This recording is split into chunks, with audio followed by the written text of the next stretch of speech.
আওয়ামী লীগ আর গণতন্ত্র কখনোই একসাথে যায় না, আগেও যায়নি, অর্থাৎ আওয়ামী লীগের জন্মের পরেও যায়নি, এবং এই বিগত ফ্যাসিবাদের সময় তো যায়নি।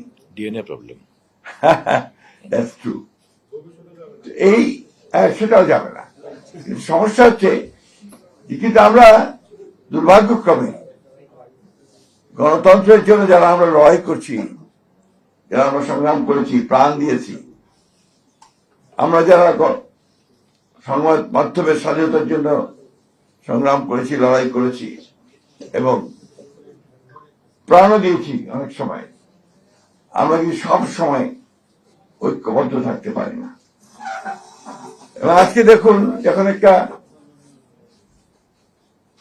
রক্তাক্ত সংগ্রামের মধ্য দিয়ে আমরা যখন একটা স্বাধীনতা পেয়েছি কিছুটা, যে আমরা এখন একটু অন্তত সংবাদপত্রের স্বাধীনতাকে নিশ্চিত করার একটা ক্ষেত্র তৈরি হয়েছে, এবং আমরা এখন পর্যন্ত যেটা লক্ষ্য করছি যে বর্তমান সরকার এই সংবাদপত্রের স্বাধীনতাকে রক্ষা করবার জন্য কমিটেড আছে এবং তারা কাজ করছেন সে বিষয়ে। আমাদের তথ্যমন্ত্রী সেই কথাগুলো বলেছেন। কিন্তু অন্যদিকে সংবাদপত্রের মালিকরা, যারা বিভিন্ন আপনার যে হাউসগুলো আছে, বিজনেস হাউসেস, তারা কিন্তু অন্যায়ভাবে সাংবাদিকের উপর নির্যাতন চালিয়ে।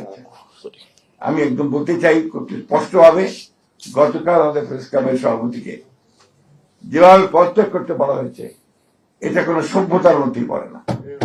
এটাকে আমি তীব্র ভাষায় নিন্দা জানাচ্ছি এবং আমি অনুরোধ করব যে আপনারা তীব্র ভাষায় এটার প্রতিবাদ জানাবেন।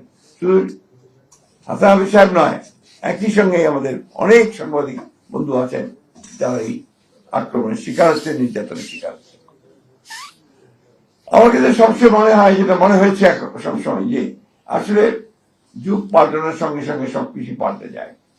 আমি এর আগের দিনও বলেছি যে আমাদের তারা আজকে 1975 সালে 76 সালে সাংবাদিকরা যে অবস্থায় ছিলেন, এখন কিন্তু সেই অবস্থায় নেই। আমি এখন দেখছি আমাদের এরপর দেখছি অনেক সাংবাদিক ভাই এখন পর্যন্ত বেকার হয়ে আছে। আমরা তাদের কর্মসংস্থানের সুযোগ সৃষ্টি করতে পারিনি।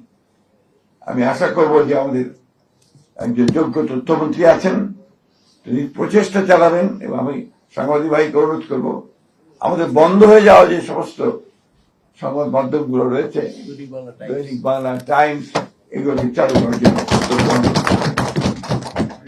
এমনকি যদি বিচিত্রাও সম্ভব হয়, আমার মনে হয় বিচিত্রাকে সম্ভব হবে, কারণ এগুলো হচ্ছে আপনার ঐতিহ্যগত একটা ব্যাপার আছে।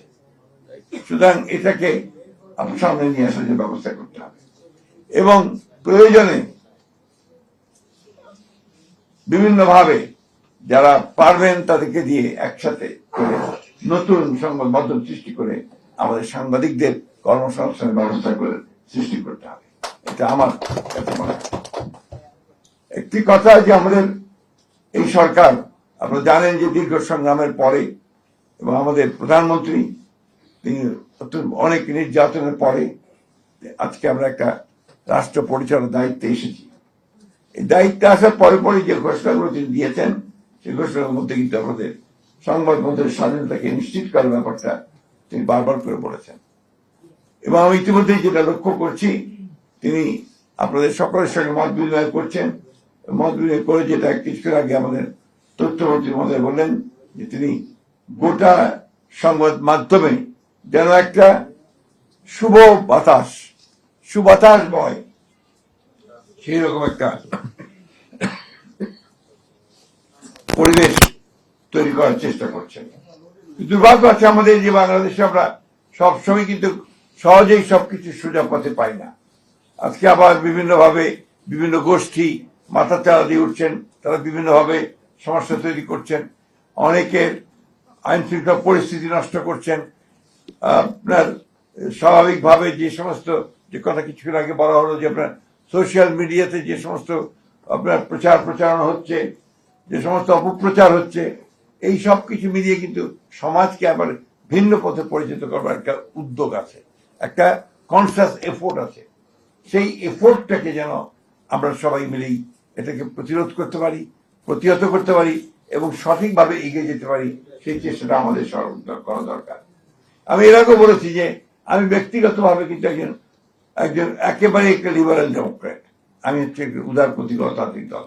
আমি এখানে আপনার কোনো ধর্ম, বর্ণ বা অন্য কোনো কিছুর ভিত্তিতে এখানে বিভাজনের পক্ষে নই। আমি সকলকে সমান অধিকার দেওয়ার পক্ষপাতী একজন মানুষ। এই জন্যই আমি সবসময় বলে থাকি যে বিএনপিকে আপনারা যদি কেউ মনে করেন যে বিএনপি একটা বিপ্লবী দল, সেই বিপ্লবী দল কিন্তু বিএনপি নয়। বিএনপি একটা লিবারেল ডেমোক্রেটিক পার্টি, সমন্বয়বাদী। এটাকে আপনার সবসময় মনে রাখতে হবে আমাদেরকে।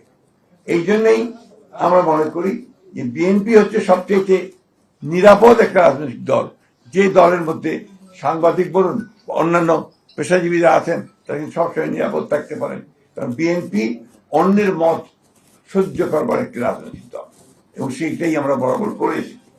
আমি নিশ্চয়ই আমার সঙ্গে আপনারা সবাই একমত হবেন, বিএনপি যখনই সরকারে এসছে সাংবাদিক দলনবাড়ির নির্যাতন কিন্তু সবচেয়ে কম হয়েছে। আপনি এটা খুব বেশি খুঁজে পাবেন না।